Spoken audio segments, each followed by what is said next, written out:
Friends ఎలా ఉన్నారు? బాగున్నారు ఫ్రెండ్స్. ఇవన్నీ కూడా పూరీలు అనమాట ఫ్రెండ్స్. ఇవి మార్నింగ్ బ్రేక్ఫాస్ట్కి చేసినాయి అనమాట ఫ్రెండ్స్. చూడండి, ఇది కనుక మీకు నచ్చినట్టు లైక్ చేయండి, షేర్ చేయండి.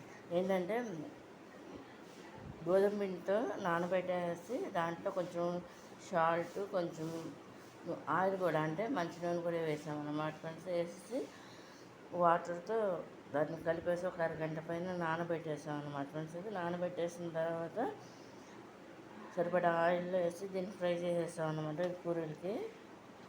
చూడండి, ఇది కనుక మీకు నచ్చినట్లయితే లైక్ చేయండి, షేర్ చేయండి, సబ్స్క్రైబ్ చేయండి.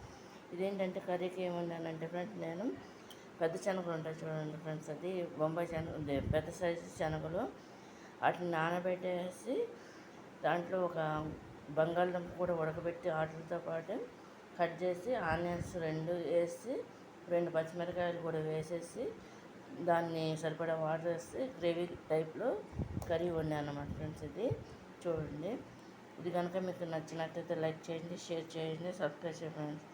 ఇదేంటంటే మార్నింగ్ బ్రేక్ఫాస్ట్గా పనికొస్తుంది అనమాట ఫ్రెండ్స్. ఇది ఈవినింగ్ కూడా తినొచ్చు అనమాట ఫ్రెండ్స్. ఇది మన ఇష్టం, కానీ ఏంటంటే 90% ఇది మార్నింగ్ బ్రేక్ఫాస్ట్గానే తింటాం అనమాట అందరం కూడా. ఇది కనుక మీకు నచ్చినట్టు లైక్ చేయండి, షేర్ చేయండి, సబ్స్క్రైబ్ చేయండి. ఇది గోధుమ పిండితో ఫ్రెండ్స్ చేసింది, మైదా పిండితో అయితే కాదనమాట. చూడండి,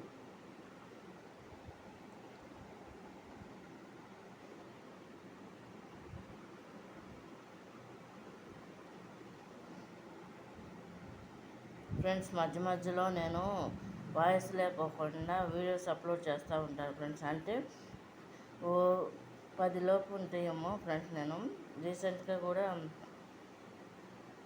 ఇప్పుడు ఈ వినాయక చవితి ఇవన్నీ అయినాయి కదా ఫ్రెండ్స్. ఆ టైంలో కృష్ణాష్టమి నేను ఏంటంటే అన్నయ్యకి తేడా వచ్చి బ్రెయిన్లో బ్లడ్ క్లాట్ అయిపోవటం, ఆగిపోవటం వల్ల చాలా సీరియస్ కండిషన్లో ఉన్నారన్నమాట ఫ్రెండ్స్. అందువల్ల ఏమి కూడా తీయలేదు, చేయలేదు, అది వాయిస్ కూడా లేదనమాట. మామూలుగా ఇలా మన షార్ట్స్లో పెట్టాలంటే ఎడిటింగ్ చేయడానికి నాకు కుదరదు కాబట్టి డైరెక్ట్ వీడియోస్ పెడతాను అనమాట ఫ్రెండ్స్. పెడుతున్నాను కూడా.